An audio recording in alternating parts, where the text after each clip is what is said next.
Hello everyone. आज हम discuss करने आना है theoretical base strength determination video का पार्ट 2। इसमें हम बात करेंगे कि कैसे हम किसी बेस पर अगर कोई फंक्शन ग्रुप ऐड करते हैं तो उससे उसकी बेसिसिटी घटेगी या बढ़ेगी। इससे पहले पार्ट 1 है, वो आपने नहीं देखा तो आपको जरूर देखना चाहिए। उसमें हमने डिस्कस किया कि बेस क्या होता है, बेस की थ्योरीज क्या होती हैं और बेस किस किस फैक्टर्स पर उसकी स्ट्रेंथ को डिपेंड करती है। और उसको अगर आपको देखना है तो वो उसका पार्ट 1 यहाँ पर डाल सकते हैं। हम नियो ऑर्गेनिक का चैनल है, neo NEOORGANICA Organica, neo Organica channel पर पार्ट 1 इसका आपको मिल जाएगा, उसको आपको जरूर देखना चाहिए। फिर उसके बाद आप पार्ट 2 देखेंगे, इजी होगा, मजे आएंगे। तो यहाँ पे हम डिस्कस करने जा रहे हैं। सेकंड क्वेश्चन जो हमने डिस्कस करना है वो ये है कि हमें अगर कोई बेस दे रखा है, उस पर हम कुछ लगाते हैं, कोई फंक्शन ग्रुप लगाते हैं, तो उससे उस पर क्या फ़र्क पड़ेगा, उसकी बेसिसिटी बढ़ेगी या घटेगी। उसमें हमने पहले लिया है न्यूट्रल नाइट्रोजन बेसिस को। यहाँ पर इसमें अमोनिया एग्जाम्पल है, देखो यहाँ पर उसकी पी की वैल्यू 9.24। 9.24। अब एक चीज़ याद रखना कि पी की वैल्यू जितनी ज़्यादा होगी उतना ही अच्छा वो बेस होगा, यानी उतना स्ट्रॉन्ग बेस होगा। पी की वैल्यू जितनी ज़्यादा होगी उतना स्ट्रॉन्ग बेस होगा। यहाँ पर हमने दो पॉइंट लिए हैं। पहला पॉइंट ये है कि सब्सिट्यूएंट को अगर ईडीजी से अटैच किया, सब्सिट्यूएंट यहाँ पर बेस है, बेस को अगर आपने ईडीजी से किया अटैच, ईडीजी का यहाँ पर मतलब है इलेक्ट्रॉन डोनेटिंग ग्रुप।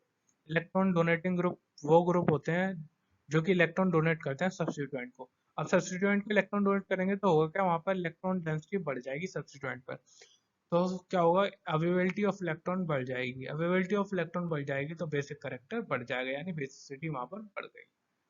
दूसरा है कि सब्सिट्यूएंट पे अगर हम EWG लगा दें तो EWG से यहाँ पर मतलब है electron withdrawing group. Electron withdrawing group क्या करते हैं, वो इलेक्ट्रॉन्स को खींच लेते हैं सब्सिट्यूएंट से। अगर इन्होंने इलेक्ट्रॉन विड्रॉ कर लिए, खींच लिए, तो वहां पर अब अवेलेबिलिटी ऑफ इलेक्ट्रॉन्स कम हो गई। अवेलेबिलिटी ऑफ इलेक्ट्रॉन्स कम हो गई, जैसा कि फैक्टर बोलता है कि वहां पर फिर करेक्टर, बेसिक करेक्टर कम हो जाएगा, बेसिसिटी कम हो जाएगी। तो ये जो हमने पार्ट 1 में फैक्टर डिस्कस किया था उसी का है, सिंपल। अब यहाँ पर एग्जांपल हम लेके बात करें तो अगर हम बात करें कि अगर हमने ईडीजी को अटैच कर दिया, जैसे कि हम मिथाइल ग्रुप, एल्काइल ग्रुप्स की बात करें तो उसमें मिथाइल ग्रुप को हमने अटैच किया। जैसे कि हम एक्सपेरिमेंट में हमने लिया भाई primary amine, secondary amine, tertiary अमीन, तीनों को ले लिया। अब हमने तीनों को ले लिया, अब तीनों के एक्वस फेज में लिया है, ये बात याद रखनी है। यहाँ पर एक्वस फेज में लिया है आपने प्राइमरी अमीन। इसका स्ट्रक्चर फॉर्मूला आपको सबको पता ही है। इसका फॉर्मूला क्या होता है, RNH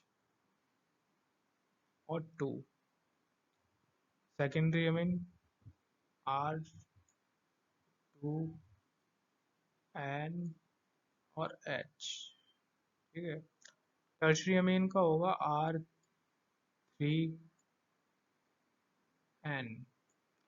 तो ये हो गए इनके फॉर्मूले, RNH2 R2NH R3N। आपको देखो देखने को मिलेगा यहाँ पर जैसे जैसे प्राइमरी सेकेंडरी टर्शरी यहाँ पर एल्काइल ग्रुप बढ़ रहे हैं, ये मतलब ईडीजी बढ़ रहे हैं। ईडीजी बढ़ रहे हैं तो हमारे कहने का मतलब है बेसिसिटी बढ़ेगी हमारे हिसाब से।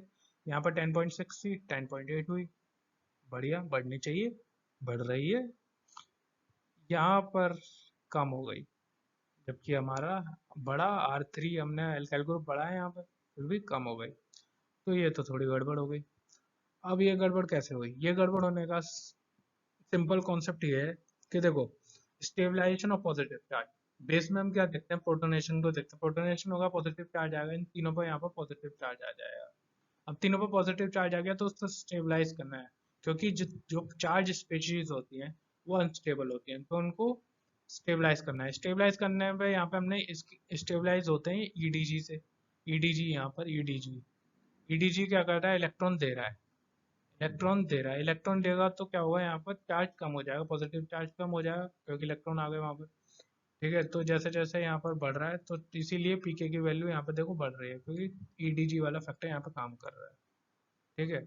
अब दूसरा फैक्टर भी है यहाँ पर, एक और है सॉल्वेंट, क्योंकि आपने यहाँ पे लिया है एक्वस फेज, और यहाँ पे तो यहाँ पे सॉल्वेंट है H2O।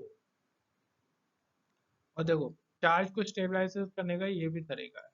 चार्ज को स्टेबलाइज करेंगे आप सॉल्वेंट एक्वस फेज में, सॉल्वेंट से सॉल्वेंट क्या करेगा, इस चारों तरफ से घेर लेगा इन मॉलिक्यूल्स को। जैसे चारों तरफ से घेर लेगा तो हाइड्रोजन बॉन्ड बनाना चालू कर देगा, हाइड्रोजन बॉन्ड बनाएगा। तो जितने ज्यादा हाइड्रोजन बॉन्ड होंगे स्टेबलाइजेशन उतना ही अच्छा होगा, तो पी की वैल्यू उतनी ही अच्छी होगी। तो यहाँ पर क्या देखते हैं हम, प्राइमरी अमीन में तो देखो एक एल्काइल ग्रुप है, कोई दिक्कत नहीं होती, ये हाइड्रोजन बॉन्ड बना लेता है। यहाँ पर सेकेंडरी में भी कोई दिक्कत नहीं होती, हाइड्रोजन बॉन्ड बना लेते हैं। लेकिन टर्शियरी अमीन में क्या होता है, तीन तीन बल्कि एल्काइल ग्रुप लगे हुए हैं यहाँ पर। तो जो है ये फैक्टर इसको कम तो यहाँ पर फैक्टर काम स्टेबलाइजेशन उतना ज़्यादा हो नहीं पाता, तो इसलिए यहाँ पे पीके वैल्यू का जो है वो दिखता है कि हमें कम हो रही है, यहाँ पे 9.8 हो गई, ठीक है। तो यहाँ पर एक सॉल्वेंट का फैक्टर भी आ जाता है, तो ये हमें याद रखना है, क्योंकि ये हम डिस्कस कर चुके हैं पहली पार्ट 1 वीडियो में भी हमने डिस्कस किया था सॉल्वेंट का फैक्टर, सॉल्वोलिसिस रिएक्शन हमने डिस्कस किया था। तो वो फैक्टर भी हमें याद रखने हैं। हमें ऐसा क्या होता है कि इसमें फैक्टर लग रहे हैं, अब हम क्या होता है हम जनरली एक फैक्टर पे फोकस करते हैं, तो एक फैक्टर पे फोकस करने से हम दूसरे फैक्टर को भूल जाते हैं, और हम फिर ये कंफ्यूजन ऐसी हो जाती है, और फिर हम गलत प्रेडिक्ट कर देते हैं स्ट्रेंथ को, और फिर गलत प्रेडिक्ट करते हैं तो हो जाता है हमारा सवाल गलत, इजीली नंबर कट जाते हैं। ये क्वेश्चन इसलिए ज़्यादा आते हैं क्योंकि इसमें क्वेश्चन में नेगेटिव होने के चांसेस बढ़ जाते हैं, और एग्जामिनर यही चाहता है आपके ज़्यादा से ज़्यादा नेगेटिव हो, नेगेटिव चार्ज बढ़ा जाते हैं ऐसे क्वेश्चंस में, तो ये हमें याद रखना है। और ये सब होगा ज़्यादा प्रैक्टिस से, जितनी ज़्यादा आप प्रैक्टिस करेंगे आपको चीज़ें और अच्छे से क्लियर होंगी, आप फैक्टर्स को उतनी आसानी से लगाना सीख सकेंगे। दूसरा फिर हमने यहाँ पे देखा कि भाई ये सेम एक्सपेरिमेंट अगर आपने गैस फेज में किया, ठीक है, यहाँ पर गैस फेज में अगर आपने यही किया तो रिजल्ट वैसे ही आया जैसे हमने सोचा था, जैसे जैसे ई डी जी ग्रुप बढ़ रहे हैं वैसे वैसे पीके की वैल्यू भी बढ़ रही है, यानी बेसिसिटी बढ़ रही है। प्राइमरी में पीके वैल्यू 10.6 है तो इसमें 10.8 होगी सेकेंडरी अमीन में, और टर्शियरी अमीन में उससे ज़्यादा होगी, ठीक है। तो मतलब यहाँ पर गैस फेज थी तो यहाँ पर H2O वाला कॉन्सेप्ट था ही नहीं, तो इसीलिए वहाँ पे जो हमने रिजल्ट एंटिसिपेट किया था, यानी जो हमने सोचा था वही रिजल्ट आया। तो ये चीज़ें हमें याद रखनी पड़ेंगी। अब इसके आगे चलते हैं, आगे देखते हैं कि बेसिसिटी करने के बढ़ाने के और कौन से तरीके हैं। बेसिसिटी बढ़ाने के तरीकों पे अगर गौर किया जाए तो हम सबसे पहले देखते हैं अमाइडीन को। अमाइडीन एक तो स्ट्रक्चर है, ये देखो ये अमाइडीन यहाँ पे दिखा रखा है RNH NH2, यहाँ पर एक नाइट्रोजन के पास sp2 ऑर्बिटल पे लोन पेयर है, दूसरा जो नाइट्रोजन है वो sp3 ऑर्बिटल है और यहाँ पे लोन पेयर है, ठीक है। अमाइडीन्स क्या होते हैं, ज्यादा स्ट्रॉन्ग बेस होते हैं कंपेरिजन टू अमीन्स और अमाइड्स, ये चीज याद रखना।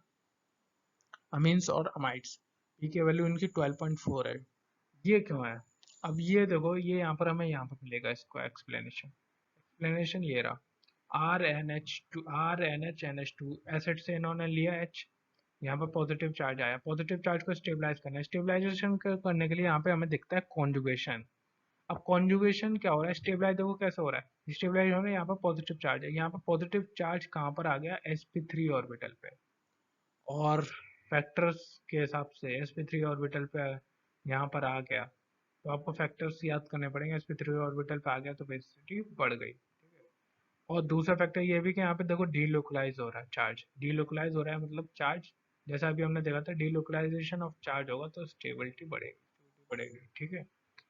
तो ये भी कंसेप्ट है, इसीलिए इनकी बेस स्ट्रेंथ ज़्यादा होती है। तो दूसरा तरीका ये भी है कि अगर आप कॉन्जुगेशन करते हैं ईडीजी ग्रुप से तो बेसिसिटी बढ़ जाएगी। इसका एग्जांपल एक और ग्वानिडीन्स, ग्वानिडीन्स में क्या होता है, तीन नाइट्रोजन होते हैं, तीन नाइट्रोजन पे डीलोकेशन होता है तो उनकी बेस स्ट्रेंथ और ज़्यादा होती है। दूसरा है फिर, और एक और तरीका ये है कि भाई इलेक्ट्रोपॉजिटिव एलिमेंट ले लो आप, इलेक्ट्रोपॉजिटिव एलिमेंट यहाँ पर देख लो, जैसे इन्होंने सिलिकॉन ले रखा है, इसी के संग आप कंपैरिजन करें यहाँ पर कार्बन आ जाए और सेम ये जो चारों तरफ ग्रुप है ये सेम हो, यहाँ पर कार्बन आ जाए तो उसकी जो पीके वैल्यू है वो कम होगी इसके मुकाबले, क्योंकि यहाँ पर सिलिकॉन है वो इलेक्ट्रोपॉजिटिव ज़्यादा है, और आपको बताया था इलेक्ट्रोपॉजिटिव जितना ज़्यादा होगा उतना ही ज़्यादा इलेक्ट्रोपॉजिटिव होंगे तो पी की वैल्यू बढ़ जाएगी, ये हमने पहले ही डिस्कस कर लिया, क्योंकि यहाँ पे वो क्या करेंगे इलेक्ट्रॉन डेंसिटी को बढ़ा देंगे, ठीक है। तो ये भी हमने डिस्कस कर लिया था पहले ही फैक्टर्स में।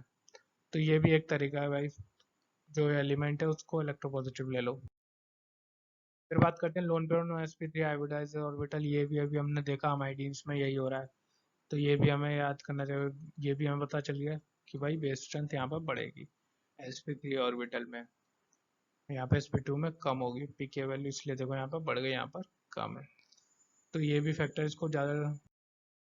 इसके बाद है अगर हम electron withdrawing group, electron withdrawing group जैसे हमने डिस्कस किया था वही बेसिसिटी को कम कर देगा, बेसिसिटी को देखो यहाँ पे लगा दिया हमने Cl3 Cl3 F3 F3, अब देखो यहाँ पर बेसिसिटी बढ़ी, बेसिसिटी यहाँ से यहाँ तक बढ़ रही है। बढ़ने का रीजन यहाँ पे देखो दो ग्रुप आ गए बीच में। यहाँ पे जो है डिस्टेंस बहुत बढ़ गई, यहाँ पर डिस्टेंस कम है इसलिए यहाँ पे पी के वैल्यू बढ़ गई। सेम ऐसा इसमें हुआ है।